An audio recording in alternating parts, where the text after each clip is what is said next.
On Airtel Touching Lives tonight, it is estimated that 250,000 street children live in Lagos. But there is hope for a lucky few, as you will see on the program tonight. Touching lives.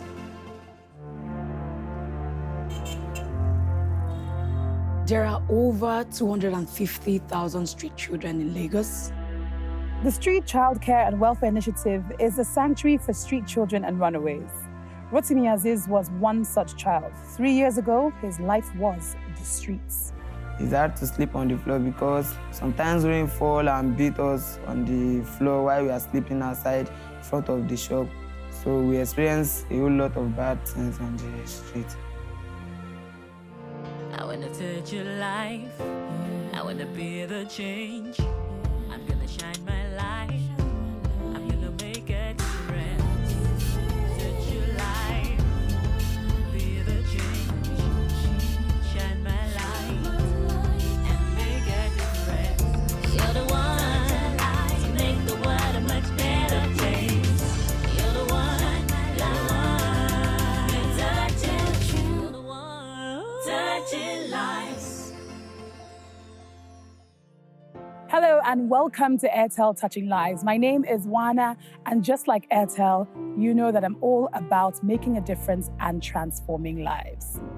Imagine if you had to live under a bridge, or to get your first meal, you had to beg for scraps. This is the average life of most street children in Nigeria every day. For Rotimi, this life was his reality. What he knows now is completely different from what it was. Touching lives.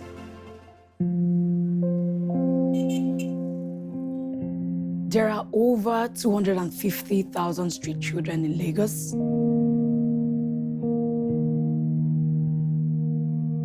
I was on the street for like 6 months. I used to sleep around any shop that I found myself.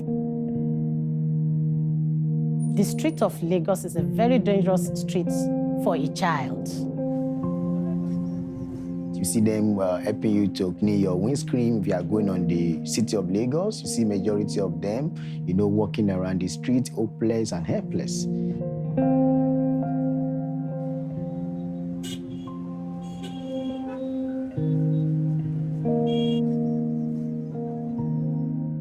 The first time I met Aziz Rotimi at Mushi in a ghetto area, he looked so rough. He looked very vulnerable. He looks very dirty.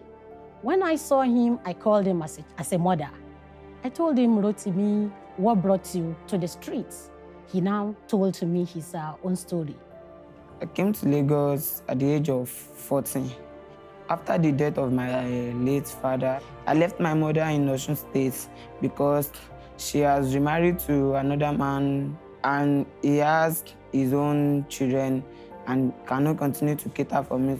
My stepbrother took me to Lagos with the aim of taking me to school. I was staying with him for like going to 6 months. He didn't take me to school, and so I decided to leave and go to the street with the aim of gathering some money so that I would go to school, be it public school or any private school that I find myself. It's hard to sleep on the floor because something you are not used to before and you just went to the street. Sometimes you just find some carton, put it on the floor, then you sleep on it like that. Maybe rain will fall or rain will not fall. You don't know because you cannot predict. Sometimes rain fall and beat us on the floor while we are sleeping outside in front of the shop. So we experience a whole lot of bad things on the street. Lagos is a very big city and there are a lot of street children on the street. There are many. It's a very serious phenomenon, problem in Lagos State. At first, I was scared, thinking, how will I be able to cope without my mom? How will I do most of the things that I used to do with the help of my mom? But after that, I have a positive mind of going to the streets and to gather some money so that I'll be able to go to school back. Aziz Rotimi came to this center like 2 years ago. He was bought by one of our staff called Mrs. Shitu. They identify him among other street children at Child Lifeline, one of our sisters NGO at Ifako. Street Child Care and Welfare Initiative is an NGO that caters for street children. So what we do is we rescue them from the streets, we nurture them, and then we reintegrate them back into the society. About 3 years ago, I met Rotimi at Idioro Mushi. Then we talked to him as part of outreach that we do for the boys to rescue them. Then we talk to them. We show them care, we show them love, we show them trust right from the street. So by the time they now kind of feel happy that, okay, all this information we are giving to them, they're happy about it, then a child will now say, okay, I will follow you and come to your organization. The people that represent the organization came to the place and found me there. They talked to me, do you want to be somebody in life? Do you want to go to school? Then I say yes, because there is freedom of choice there. They don't force you to do what you don't want to do. They will ask you, do you want to go to school, or you want to learn work, or you want us to leave it? Then it's your choice to choose. When Aziz Rotimi arrived here, that's in December 2013, he looked very wide, he looked very shattered, he looked very malnourished. So we started working on him.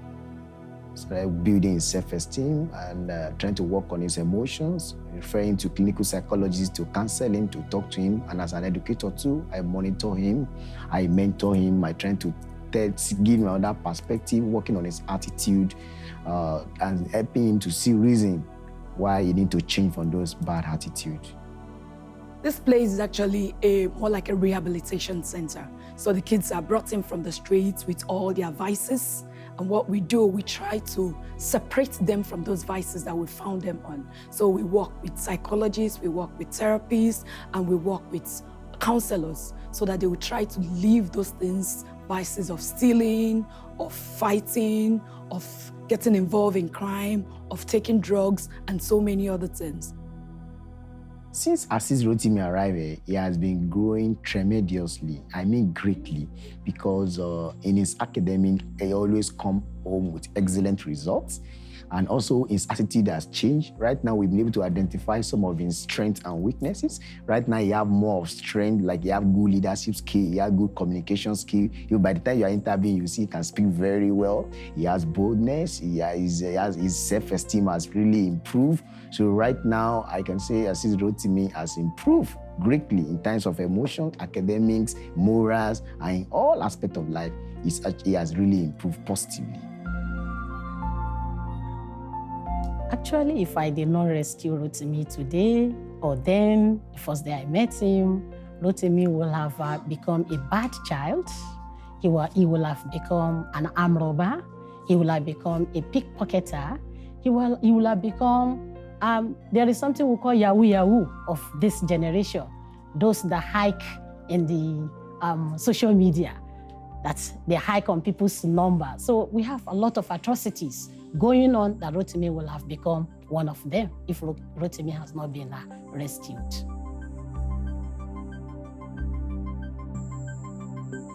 Our focus in street child care is actually education. Most of them are from broken homes. Most of them are from very, very poor homes where education is not top priority, where the family are trying to eke out a living, trying to see what they will do, trying to find how they will eat, and education doesn't even come close. Education is not just a privilege for a child, it's a right of every child. So every child deserves the right to be educated. And there is a place for street children to come to and get the second chance of becoming whatever they desire to become. I want to go to school. That is one of the main reasons why I left home, because of this schooling stuff. And since the late of my father, I've not been able to go to school, so I'm very happy.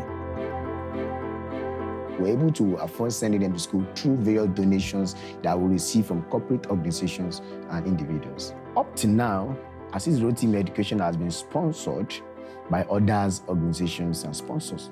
But at a point right now, the money using to sponsor him has run out. we are short of cash and people are not coming forth, maybe due to the economic situation of the country right now. But if that should continue, Aziz Rotimi might not be able to continue in his education, and that might truncate his dream of becoming a renowned lawyer like he always says. There are over 250,000 street children in Lagos, and the problem is massive. And with the present recession, the problem is going to increase. The problem is bigger than Street Child Care and Welfare Initiative. The problem is bigger than the government of Lagos State, if I may say. It's a big problem that is all-encompassing. That means that everybody has to be on ground to make sure that they fix this problem.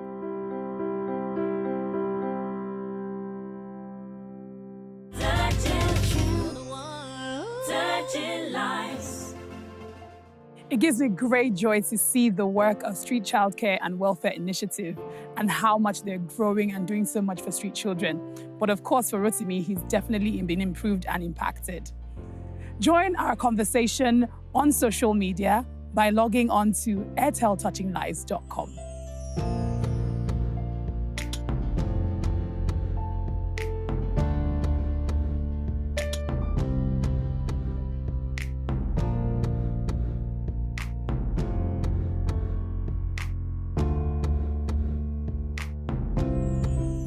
Coming up after the break, we uncover the challenges facing the Street Childcare and Welfare Initiative. And is the future certain for Rotimi? We'll find out.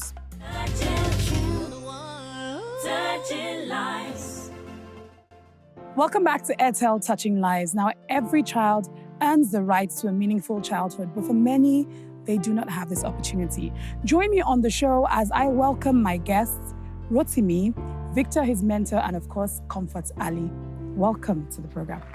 Thank you. Thank you all for being here. I think I'll start with the end. So, Comfort, I'll start with you. All right. You're the president of this organization. First of all, congratulations and well done on all the amazing work that you're doing. Thank you very much. I guess the first question really is, why do we have so many street children, especially here in Lagos? Okay, I would say that Lagos is a hub for street children. It's a place where they see that they're going to make great living, or it's like a land of milk and honey, like they say. So that is why there's so many street children in Lagos. I don't think that anybody plans to come to Lagos to sleep under the bridge or live on the street. So I'm also assuming that when they come, they have relatives here who they think they can stay with. Is that the case? Or they just come and without any idea or any plan at all, and this is the situation they find themselves in? It will interest you that a lot of these children don't have any relatives in Lagos. They just come to Lagos. They take risk. Oh. The type of risk you and I will not take, these children, they take it. They come all the way. They take buses, some get on trucks, some get on moving vehicles, coming with fuel and things like that, just to come down to Lagos. At times when you ask these children, how do you come to Lagos? It's amazing the kind of things that they say. It might take them 5 days to travel from Ibadan down to Lagos, but they just want to come to Lagos. So they don't have relatives. They come to Lagos. Somehow, I marvel at how they do these things. I can't take such risk. Rotimi, what are some of the things that happen on the streets that a lot of people don't know about? When we're on the street, we sleep like on the floor, and those kind of things do give us some likely disease that we don't want. Sometimes we sleep beside the gutter, and mosquitoes here and there bite us, and through that we got a lot of disease. Victor, what drew you to this line of work? Actually, I read sociology, and in the course of my studying, I was reading a book about childhood, and I looked at that book that childhood should be a period that should be safe, that should be healthy. Also, I was like, but many children, because I myself was a product of child labor. When I was very young, because of money, I had to go to a factory, and they were like exposing us to a kind of very hard labor. But we are just casual workers. So during that time, I was developing interest in finding solutions to child labor, as in exposing children to hard labor when they are not supposed to be exposed to that kind of work. So when I eventually got admission to university, I studied sociology. So that was my personal story as regards my job. That's phenomenal. Comfort, something that's both been mentioned here is safety. He's talked about in terms of physical health. And he's talked about just the mental, emotional safety of a child as well. What are some of the things that go on the streets that we don't take cognizance of as Nigerians? You know, we drive past street children every day, but I'm sure there are a lot of underground situations that happen. What are some of the things that you've seen and experienced from your line of work? Okay. Initially, when I took over Street Childcare and Welfare Initiative, it was always a thing of what really happens on the streets, like you have said. And so, of course, we started going for outreaches. When we go for outreach, we used to go to Kuramo. Before the ocean surge, Kuramo used to have like a settlement of street children, both the ones that have stayed on the street for long, become fathers of street children, and so many. So we used to go down to Kuramo where we have like an organized setting. We bring the children together and then we start talking to them. In the midst of all of this, you see these children smoking marijuana. And these children, they actually swim in the Atlantic Ocean. Some boy that we were planning to bring to the center just got drowned. So they are exposed to death, just as they are exposed to drugs, they are exposed to homosexualism. I have to say this. I don't know if this is proper, but it is the truth. Initially, when I took over the center, I had to go for counseling myself. My mentor was Mrs. Shikwade, Marion Shikwade. She runs Child Lifeline before her death. I had to go to her to say, Marion, this is what I'm facing. And she said, comfort, brace up. You're going to see more. This is just the beginning. We walk past street children every day, but it's incredible the amount of work that goes into rehabilitating them and giving them the chance of a future. You can join the conversation by logging on to airteltouchinglives.com.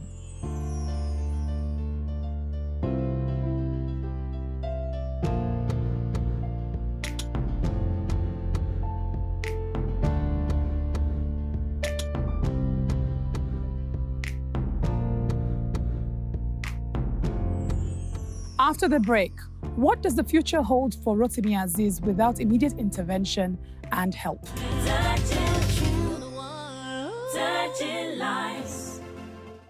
Welcome back to Airtel Touching Lives. Rotimi Aziz is someone who has proven that regardless of his situation coming from the streets, he can make something of his life. Rotimi is still here with us, along with Victor, his mentor, and of course, Comfort Ali. Welcome back. Thank you very much.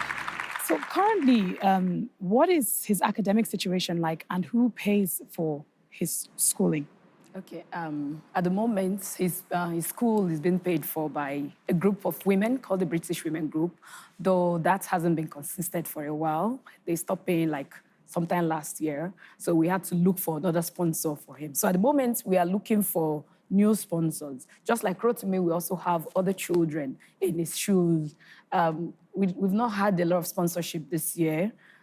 You and I, we understand the situation of the country, so it has caused a whole lot of dwindle of resources. So we don't really have a lot of resources to sustain school fees, especially because we still think about feeding the children. So at the moment, we are still hopeful and we are looking out for other sponsors to come and be part of this.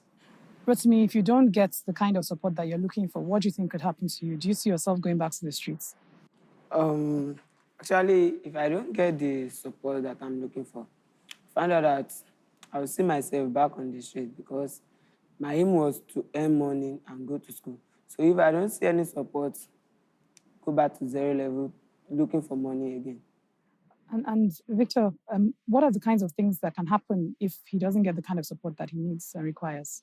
Just like what he rightly said, he might end up not becoming the renowned lawyer, and that might be a great loss for our agency, for how far we've tried, and even for the states, for the state government, and even for Nigeria, because that's how we lost so many brain due to poverty or so many other factors. We see them on the streets. So if Rotimi eventually did not get the sponsors, that means Nigeria has lost one of the best brain. That means our agency, all the effort so far has been fugitive, and that means he might end up being a criminal, which would be another expenses for the government in case he's being sentenced to jail or he's being killed. So I pray that will not happen anyway. Which is something we will never let happen. Exactly. And because we'll never let that happen, and we want him to be this renowned lawyer that he's going to be, Exactly. Airtel Touching Lives would like to touch his life, as we like to say on the show, Thank you. by offering Aziz Rotimi a full tuition scholarship to university to the tune of 1 million naira. Wow. Interesting. How do you feel? Very good. I love the smile on all your faces. No, I'm very happy about that because we haven't seen any one sponsor that wants to sponsor one child to a tone of 1 million naira. Yeah. I have to say that. We've had people that will say, okay, take 200, take 300. At a point, the money goes out and then we can't continue sponsorship. And then we make those children understand that, look, our hands are tied, that we can't continue sponsoring you. But with this, it gives us that joy and ease to think that, oh, this child is going through this, and to the tone of this amount of money has been given, he will, go further. We really, really do appreciate this, and it's a big relief for us. So, Rotimi, I personally am expecting that when you're called to bar, you will be our legal counsel and legal representation. Definitely. And we hope that he will also give back, just like every other one of us trying to give back. Yes. How do you feel? I felt good and happy because I don't think I'm just happy that I'm sitting here today and receiving a scholarship of 1 million naira. I don't think anybody in my family has ever received that. So I'm happy today and it's a good day. Well, thank you for being here with us, and thank you for staying hopeful as well, and really, really appreciate the amount of work that you're doing. And I know that Nigerians watching are definitely going to support you to continue to help more and more and more children out there as well. You are definitely an inspiration to every single one of us watching. Thank you very Thank much. you so much for having us as well. Truly inspiring show today with our guests and of course Aziz Rotimi. It's been amazing just seeing how little can become so much. Till next time, see you and God bless. Remi Abera is no ordinary woman. She's an angel to the millions of people who have been displaced and are living in substandard camps throughout Nigeria. There's such a gap between some children who just probably have most of what they want and some children who have nothing. It's a terrible feeling, and it shouldn't happen. Last year, she did the near impossible. We catch up with Remi to find out how her summit attempt went. And you never know when tragedy could strike. We were 4 in the car. I think he must have got scared or something.